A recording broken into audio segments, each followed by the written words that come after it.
This is forces in one dimension. So this lesson is really where we start using Newton's laws, particularly Newton's second law. And so let's take a look at example one. So we have a cat that's sitting on the floor. The mass of the cat is 4.5 kilograms.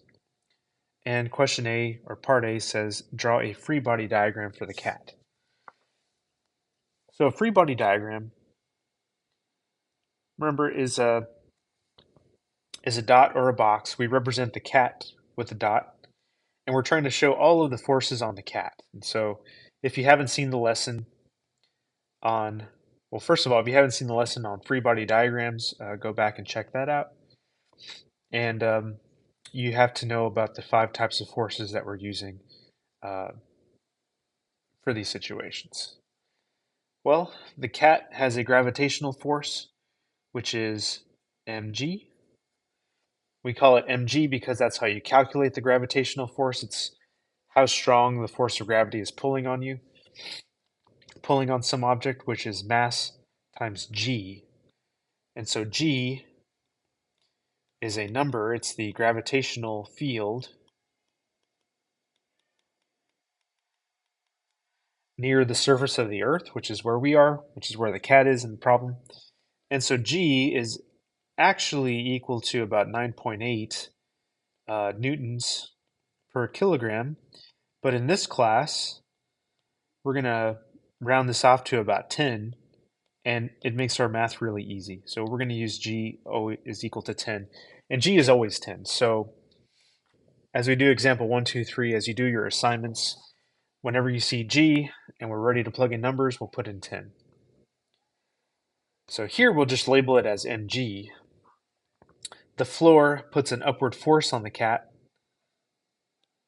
which is called a normal force. That's part A. Part B. So, sorry, that's it for part A. Fn and mg. Part B, what is the magnitude of Fn? What's the value of Fn? And here we will use Newton's second law. So this letter right here, this is a Greek letter called sigma, which just means the sum. So we say sigma. We don't really say that though, but it means the sum, to add up. So the sum of forces equals ma. Now, this example is really important for the next couple of days. When we solve this equation, we want to start on the right side of the equation. Start on the right side. And we know that the cat has mass, but does the cat have acceleration? So look at the cat, think about the situation, and obviously the answer is no, that there is no acceleration. But I'm going to write the question here. Um, this is the first question you should ask yourself for when solving this. Is there acceleration? In example 2, we'll see one that does have acceleration. Of course, the answer here is no. There's no acceleration, so a is 0. M times 0 is 0, so we'll put 0 here, equals 0. Now we're going to put in the sum of forces. Now, in other words, we need to add up these forces. What we're going to do is we're going to make Fn positive, and I'm going to write that one first. Leave yourself some space here. Fn is the positive direction, and so I'm going to make mg the negative direction, and so we will subtract mg. Remember, these are forces, so if two forces are going in the same direction, we'll add them, positive, and if they go in opposite directions, we will subtract them, and that's what we're doing here. Now we're going to solve for Fn, and what I mean is we're going to isolate it. We're going to add mg to both sides of the equation. So Fn equals mg. And this is just a subscript, right? Fn. So we'll put in some numbers. The mass is 4.5. I took it from here. And g, as I said over here, is 10. Now we use 10 because it's just easy to calculate. 4.5 times 10 is 45 newtons. You can always check your answer. This is 45 newtons of force. This is mg, which is 4.5 times 10, which is also 45 newtons of force. So these two forces are equal. They cancel each other out. And so there's no acceleration to the cat.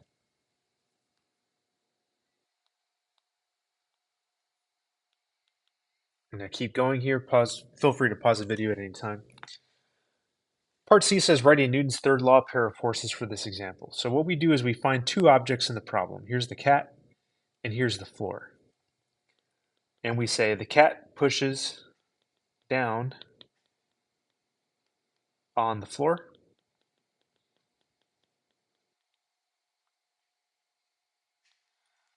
But it's a pair of forces. So the cat pushes down on the floor with a force, and the floor pushes up on the cat.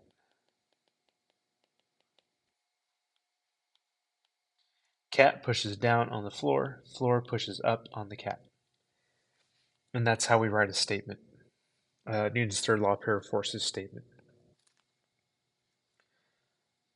If we were going to grade this on a quiz, I would give you a point for mg, I would give you a point for Fn. I would give you a point for Newton's second law, F equals ma, just writing that equation there. I'll give you a point for knowing that there's zero acceleration, just by looking at the cat and seeing what's happening. I'll give you a point for substituting your two forces. Correct answer, correct units, and if you give me a two correct statements for Newton's third law. Looks like 8 points, something like that.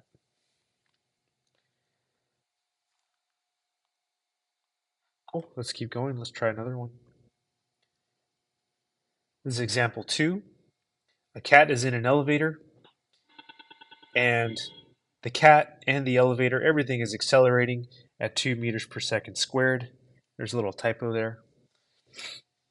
So we do have acceleration now. But for part A, let's draw the free body diagram for the cat. Now, cat has gravitational force mg.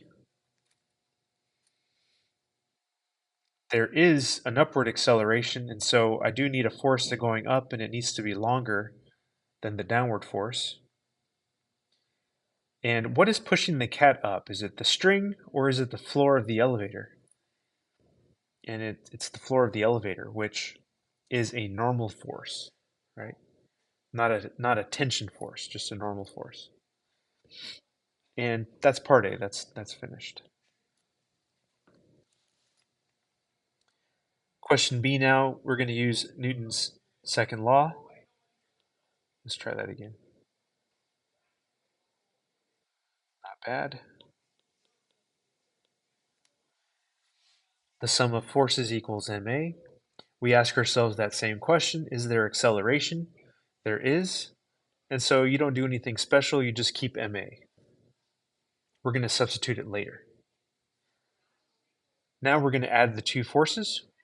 The sum of four, we need to add these forces together. But now it matters which one goes first. We want to put the longer force first, or in other words, the force that goes in the same direction as the acceleration. We'll put Fn there.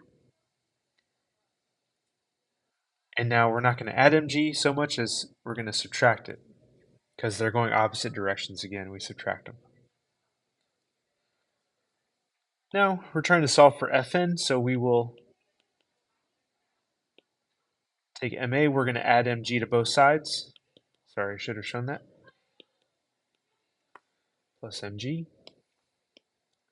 Let's move this over here a little bit. Whoops. And let's just substitute the numbers and solve. The mass of this cat is 5.5. The acceleration is 2.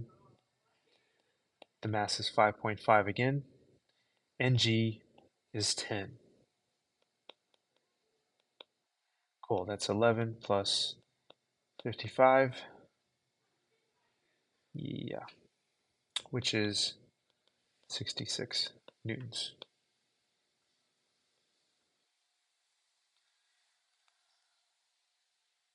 Cool. That's it for that one. Again, you can check your answer. We're saying here that this is 66 newtons. mg is, this is the value of mg, which is 55. So there is more force pushing the cat up, and so therefore the cat accelerates. Okay. This all goes back to Newton's laws of motion. Newton's first law, Newton's second law. A net force acting on an object will accelerate the object.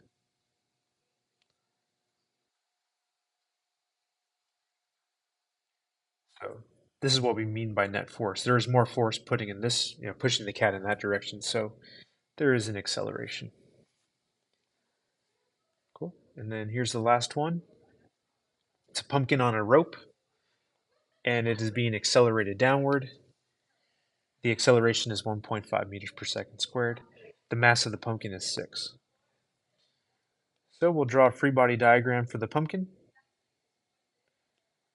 The gravitational force pulls the pumpkin down, mg, and there is a tension force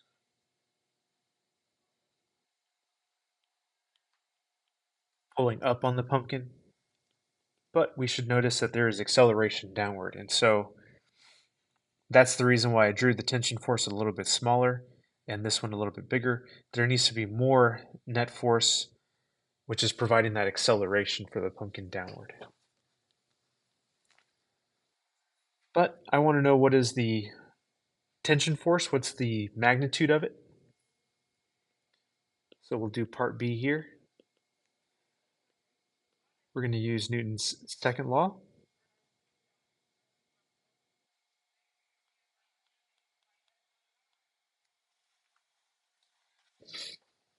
As you can tell by now, this is a placeholder for this forces. We need to substitute these forces in there.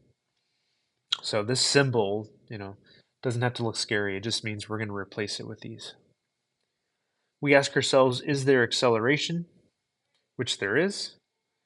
So we just leave ma alone. We'll put in our two forces, but the force that's longer, or the one going with the acceleration, needs to go first in the equation. So we'll write mg, and we're going to subtract now ft,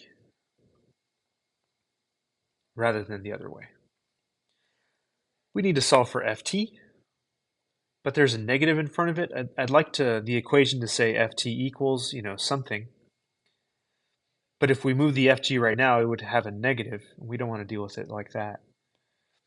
So it's very easy to take care of. We're going to add ft to both sides first, which is mg equals, let's do it like this, ma plus ft. And now we need to isolate ft. So we're going to get rid of ma, we're going to subtract it to both sides. You can't do anything with this, you can't do anything special with it. We just write it like that. mg minus ma equals ft. And now we can substitute mass, g, and acceleration. The mass is 6, g is 10, 6 again, and the acceleration is 1.5 equals ft. That's 60 minus, let's see, that's 6 plus a half, I think that's 9.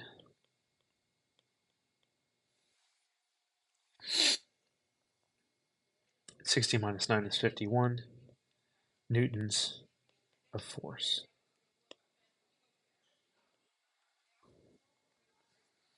You can always check your answer. This is 51 newtons, but mg is 60 newtons. So we have greater force here, which makes sense because that's providing the acceleration.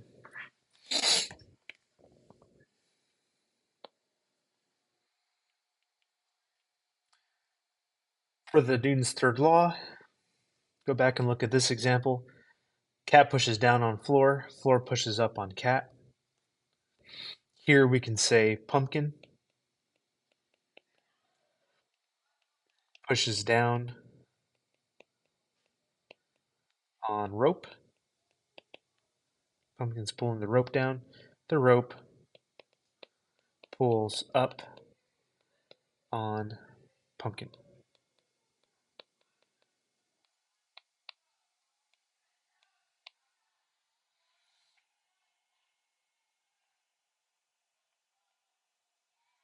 Something like that. Cool. In a situation like this one, I would give points for the right forces, Ft and mg, right direction, Newton's second law. I would give you a point for substituting your forces into that equation, a point for the correct answer, a point for the correct units, and a point for a correct statement. Looks like 7 out of 7 points, something like that. That's it for that's it for forces in one dimension.